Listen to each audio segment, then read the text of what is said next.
Maulan na naman, kalapatids. Ito ang morning natin. Kailangan natin patuka again. Ito, kailangan natin ito. Gampanan.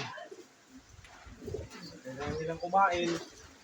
Dahil parang silang tao na siyempre, kailangan nilang Hintay na, oh. hintay na, oh. Nagatom na yan. Usus mo pa konti kaya. Hindi, lalagyan ko muna.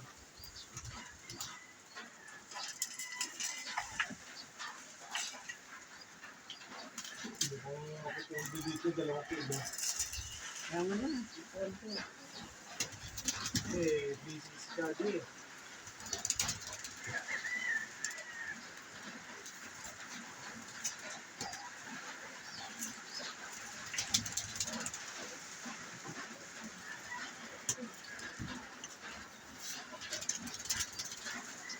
Kailangan natin ngayon, electrolytes tayo ngayon ha. Kasi tubig tayo kahapon.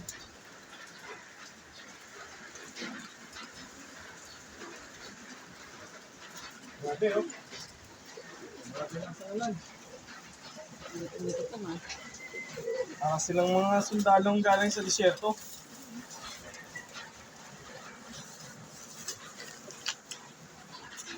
May nakita ako.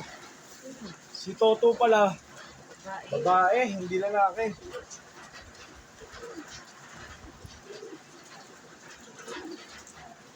Ang lalapad nila guys. Ano ba yan? Ano ba yan ang nilapad nila? Kaya lang hindi sa atin sila nalipad lahat ha. Ito, naka-recover lang to.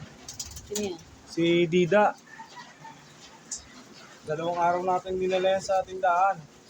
Kaya lang yung ibon ni Boss Jeric, Galitis, namatay yung isa. Hindi kinaya. Ayan yung ating mga ano. Ayan, ibon ni ano. Ni Red, saka ni Choco Stick. Ayan po sila.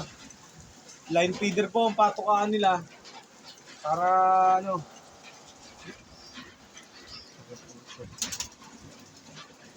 Line feeder po para mahaba silang nakakain. Pero may matigas pa rin yung ulo, nasa gitna pa rin yan. Milo. Milo yun. Napatakan.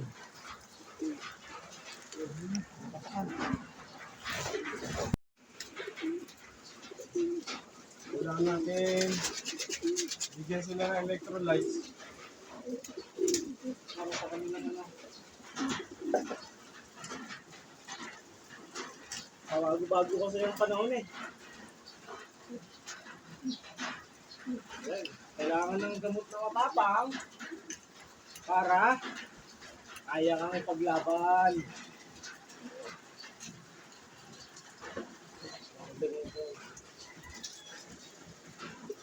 Yan o. Natulo po guys. Pero pag naulan lang naman,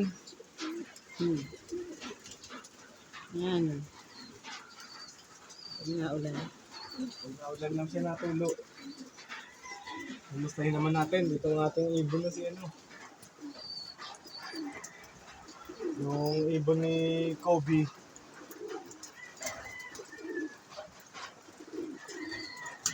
Kobe Lock. Ito.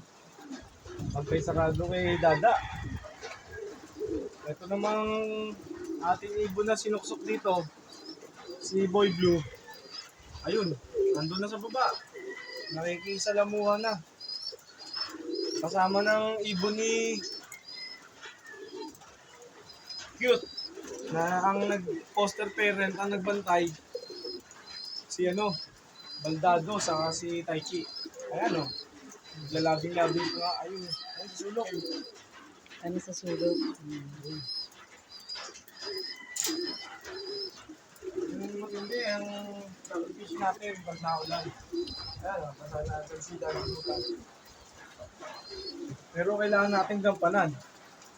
Dahil mahirap. Pagka hindi natin sila pinakain, pag napasma yung tiyan, doon magsisimula ang going light. Hindi na sila hirapan. Kaya ngayon, akin naman nakikita, maganda naman ang condition ng mga breeder natin.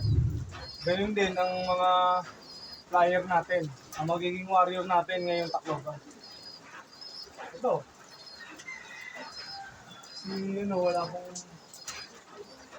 wala pa siyang itlog. Si Pulanggi. Tapos, may future na doon sa taas mag-ugad si Berto, sa si Berta. Hindi ko na sila pag-iwalayin. Yan. So, sanang maglabas para sa weather conditioning nila. Kaya lang, mukhang maghapon to, itong ulan na to. Baka naman magkasakit. Ibang araw na lang. Yun. Okay. Okay na muna for today kasi gagawin pa ang Daddy Tutan. Alam mo na, grind. Kailangan natin yan. Kailangan natin yung trabaho. Ito ang ating ibon. Si Jeff. Tingin ko babae to. Kasi wala akong nakikita na sign na siya. Okay. Lalaki po siya, kalapatids. 100% yun. Pala. Jeffoy. Jeffoy. Big bird po yan. Confirm, lalaki. Lalaki po. Ang lain nito galing sa ibon ni Jeff Carlos. Dugo ni Dan Quiapo. Saka ng luma niyang ibon. Ayan. Ayoko siyang mag-alpas ngayon kasi sobrang tindi na ulan, mukhang maghapon. Itong dalawa, lagi ito nababa. So tuluyang itang baba.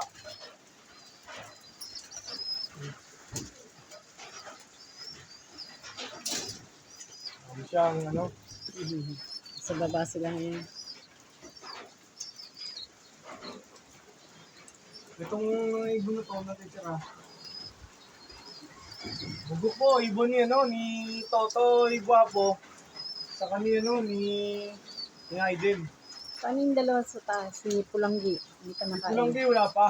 Hindi pa nakain. Hindi, bumaba na yan. Nakakit lang yan ni Nakakakit lang. Nakakit lang nitong si Jumbo. Itong ibon natin na si Stitch, siya ang naglilimlim, dalawa na itlog. Ang cross niya, sablon. Kaya sa loob ng loop natin, mayroon na tayong dalawang sablon.